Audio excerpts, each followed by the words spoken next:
আজ আমরা কথা বলব কিছু সাধারণ ভুলের বিষয়ে যা আমরা ইংরেজি বাক্য গঠনের সময় করে থাকি। এই ভুলগুলো শুধুমাত্র আমাদের ভাষা দক্ষতা কমায় না, বরং আমাদের আত্মবিশ্বাসকেও প্রভাবিত করে। তাই চলুন এই ভুলগুলো চিহ্নিত করি এবং সঠিকভাবে বাক্য গঠনের কৌশল শিখি। প্রথমত, আমরা অনেক সময় বাক্যে সঠিক ক্রিয়ার ব্যবহার ভুলে যাই। যেমন হি গো টু স্কুল কি বলার পরিবর্তে আমাদের বলতে হবে হি গোজ টু স্কুল গে। এখানে গোয়েস ব্যবহার করা হয়েছে কারণ হি এর সাথে স যোগ করতে হয়। এই ছোট্ট ভুলগুলো আমাদের বাক্যের অর্থকে পুরোপুরি বদলে দিতে পারে। দ্বিতীয়ত, অনেক সময় আমরা বাক্যে এজ অর এম এর সঠিক ব্যবহার করি না। যেমন দে ইজ প্লেয়িং ই বলার পরিবর্তে সঠিক হবে দে আর প্লেয়িং গি। দে এর সাথে অর ব্যবহার করতে হয়।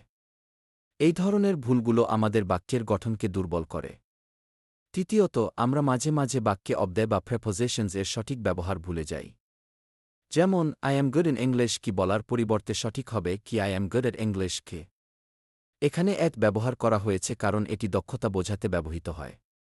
চতুর্থত, অনেক সময় আমরা বাক্যে শব্দের সঠিক ক্রম ভুলে যাই। যেমন I often go to the market গি বলার পরিবর্তে কু I go to the market often গি বললে বাক্যের অর্থে পরিবর্তন আসতে পারে। সঠিক শব্দের ক্রম বজায় রাখা খুবই গুরুত্বপূর্ণ। পঞ্চমত, কিছু সময় আমরা বাক্যে দ্বন্দ্বমূলক শব্দ ব্যবহার করি। যেমন he is a good player and also he is a good student কি বলার পরিবর্তে সঠিক হবে he is a good player and a good student কি। এখানে অলসো বাদ দিয়ে বাক্যকে সংক্ষিপ্ত ও স্পষ্ট করা হয়েছে। এখন এই ভুলগুলো এড়ানোর জন্য আমাদের কিছু কৌশল অবলম্বন করা উচিত। প্রথমত, নিয়মিত ইংরেজি পড়া ও লেখা অভ্যাস করুন। দ্বিতীয়ত, ইংরেজি সিনেমা বা সিরিজ দেখুন এবং সেখান থেকে বাক্য গঠন শিখুন। তৃতীয়ত, বন্ধুদের সাথে ইংরেজিতে কথা বলার চেষ্টা করুন।